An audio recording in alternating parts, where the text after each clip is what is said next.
వామ్మో దొంగతనాలల్లా గిన్ని తీర్ల దొంగతనాలు ఉంటాయా?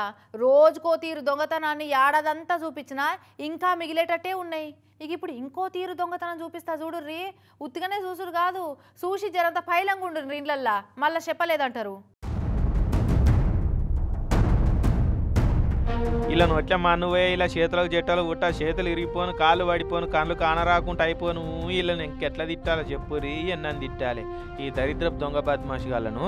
ఇట్లా పుస్తకం తయారు చేసి ఏడాదంతా తిట్టినా కూడా కోపం తగ్గనట్లే ఉన్నది పో. పాపం చూడురి, ముసలోళ్ళని కూడా చూడకుండా కొట్టి కట్టేసి బంగారం దోసుకపోయారంటే ఇక కంతిరిగాళ్ళు దొరికినాక అపరిచిత్తుడు శిక్షలేసినా తక్కువనే అనిపిస్తున్నది. పాపం లేవలేక నిల్చోలేకపోతున్న ఈ ముసలోళ్ళను ఎట్లా కొట్టాలనిపించిందిరా మీ గత్తారాచిపోను.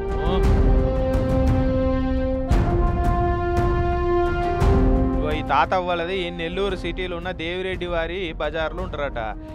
Car garage network great, claim cover great, price wait वाह प्राइस भी ग्रेट.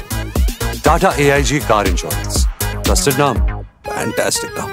ఎన్నో ఏండ్ల నుంచి బంగారాన్ని కుదబెట్టుకొని పైసలు ఇచ్చే వ్యాపారం చేస్తున్నారట. నెల్లూరు సిటీలనే ఈ సావుకారులు మస్తు పేరు పోయిన వాళ్ళట. మరి ఇక సిటీలో బంగారం కుదబెట్టాలంటే ఫస్ట్ చాయిస్ వీళ్ళేనంటే ఎంత నమ్మకంగా వ్యాపారం చేస్తున్నారు కదా.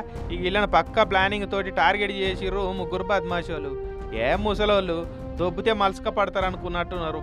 అర్జెంట్ ఉన్నది బంగారం కుదబెట్ట నీకు వచ్చినాం అమ్మ అని చీకటి పడ్డానికి ఇంటికి వచ్చి డోర్ కొట్టిరట. ఇక డోర్ తీయంగానే ముసలోళ్ళని అనగబట్టి కొట్టి కుర్చీలో గట్టేసి ఇంట్లో ఉన్న 25 లక్షల ఖరీదు చేసే బంగారాన్ని సంచిలో వేసుకొని పరారయ్యారట. ఇక పోలీసు వాళ్ళు కేసు రాసుకొని దొంగల్ని పట్టుకునే పనిలో పడరట. ఇక బజార్లో ఉన్న సీసీ కెమెరాలన్నీ తిప్పి చూస్తున్నారట.